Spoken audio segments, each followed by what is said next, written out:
The Premier League Championship race officially marked Liverpool after a 0-2 defeat to Everton in the Derby Merseyside, while with a 4-0 victory to Brighton, Man City surpassed the Kop and took second place with 1 point less distance than Arsenal, but they still have one game to decide their fate. About a month ago, fans still saw Liverpool have the greatest advantage in winning the Premier League Cup, and in just a short time, Jurgen Klopp's army threw it all away. The opening was a 3-4 loss to Man United in the FA Cup quarter-finals, which could be overlooked as the Premier League remains Liverpool's top priority. But only a few weeks later, they continued to keep Man United in a 2-2. It was that match that led Liverpool to lose the top of the group to Arsenal with the same score but losing in secondary scores.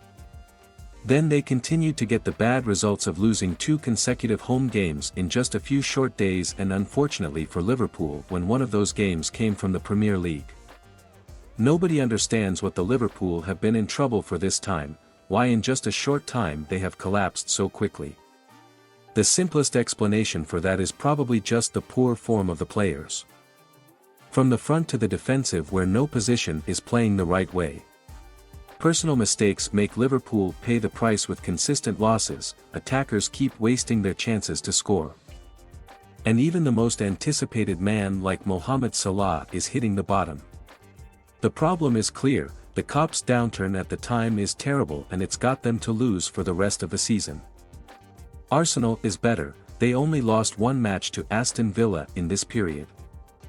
But in these circumstances, losing a game is a nightmare for the Northern London team when Man City has overtaken and captured the first place.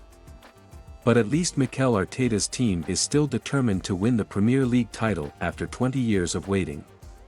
After a disappointing defeat to Aston Villa, they're back in time with victories over the Wolves and especially a 5-0 beat to the Blue. Those 2 wins helped Arsenal create a 4-point gap against the Citizen and at the same time put pressure on the home team of Etihad.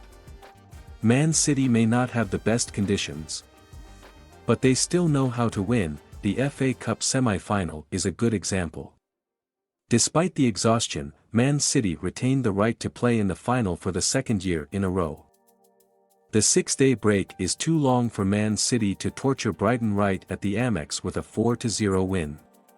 City still has one more match, and if they win, they'll rebuild the 2-point gap with Arsenal. Man City is still the team with the highest chances of winning the championship because the schedule of the Gunners is very tough. Arsenal will go to the North London Derby against Tottenham. Even if it's more highly rated, in a derby, the club's element of self-esteem is still at the top. Their players can play with 200% chance. Arsenal still has one obstacle, and it's Manchester United.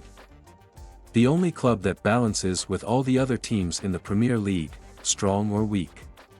Even if Mikel Arteta's team won all the remaining matches, they're not sure they won the championship. Because they are not a self-determined team, it belongs to Man City. The rest of City's schedule with Tottenham alone is difficult, because they usually have good results every time they face Man City at home. But it's in another context, and at a time like this, I'm afraid that's unlikely to happen. And Man City always knows how to win at the key points, and it's not a coincidence that in recent seasons they've all had good results in the last 10 rounds of the season. The EPL of the last 2 seasons is pretty much the same scenario when only Arsenal and Man City are competing for the championship. The other is that Arsenal has not been as naive as the previous season. They still know how to get the most points in the most sensitive stages, but whether that's enough or not. People only remember the champions, and no one remembers the pants, no matter how brilliant Arteta and the students are. So Arsenal has to pay any price and win the championship, otherwise it can be seen as another season of the Gunners' defeat. For football fans like us, watching an exciting race to the end is a real happiness. Now that every champion deserves it, let's just wait to see if Man City or Arsenal will get the finish in the final round.